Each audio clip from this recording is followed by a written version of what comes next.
Hi friends, good morning. Welcome to Ashwini mini vlogs. ಇವತ್ತು ನಾವು ನಮ್ಮ ತೋಟಕ್ಕೆ ಬಂದಿದ್ದೀವಿ. ನಮ್ಮ ಮನೇಲಿ 2 ಪುಟಾಣಿ ಮರಿಗಳಿದ್ದಾವೆ ನೋಡಿ, ಅಮ್ಮನ ಜೊತೆ ಹೋಗ್ತಾ ಇದ್ದಾವೆ. ನಾವು ಈ ಸರಿ ತೋಟದಲ್ಲಿ ಎಲ್ಲ ಥರದ್ದು ಸೊಪ್ಪು ಹಾಕಿದ್ದೀವಿ. ಸೊಪ್ಪು ತಿಂದರೆ ತುಂಬ ಒಳ್ಳೆಯದು ಪ್ರೆಗ್ನೆನ್ಸಿಯವರಿಗೆ, ಹಾಗೆ ಬಾಣಂತಿಯವರು ಕೆಲವೊಬ್ಬರು ಹೇಳ್ತಿರ್ತಾರೆ ಮಗುಗೆ ಹಾಲಾಗ್ತಿಲ್ಲ ಅಂತ.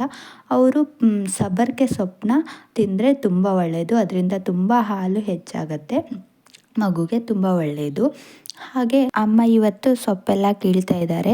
ಎಲ್ಲ ಸೊಪ್ಪನ್ನು ಕಿತ್ತು ಎಲ್ಲದು ಕ್ಲೀನಾಗಿ ತೋಟದಲ್ಲೇ ಎಲ್ಲ ತೊಳೆದು ಒಂದು ಕಡೆ ಇಟ್ಟು ಎಲ್ಲ ಮನೆಗೆ ತೊಗೊಂಡೋಗಿ ಕಟ್ಟುತ್ತಾರೆ. ನಾಳೆ ಅಪ್ಪ ತೊಗೊಂಡೋಗಿ ಎಲ್ಲದು ಮಾರಿ ಬರ್ತಾರೆ. ನಮ್ಮ ತೋಟದ ಫುಲ್ ವಿಡಿಯೋ ಬೇಕಂದರೆ ನನ್ನ ಯೂಟ್ಯೂಬ್ ಚಾನಲನ್ನು ಚೆಕ್ ಮಾಡಿ. ಯಾರಿಗೆಲ್ಲ ವಿಡಿಯೋ ಇಷ್ಟ ಆಗಿದೆ ಫಾಲೋ ಮಾಡಿ, ಸಪೋರ್ಟ್ ಮಾಡಿ. Thank you for watching friends.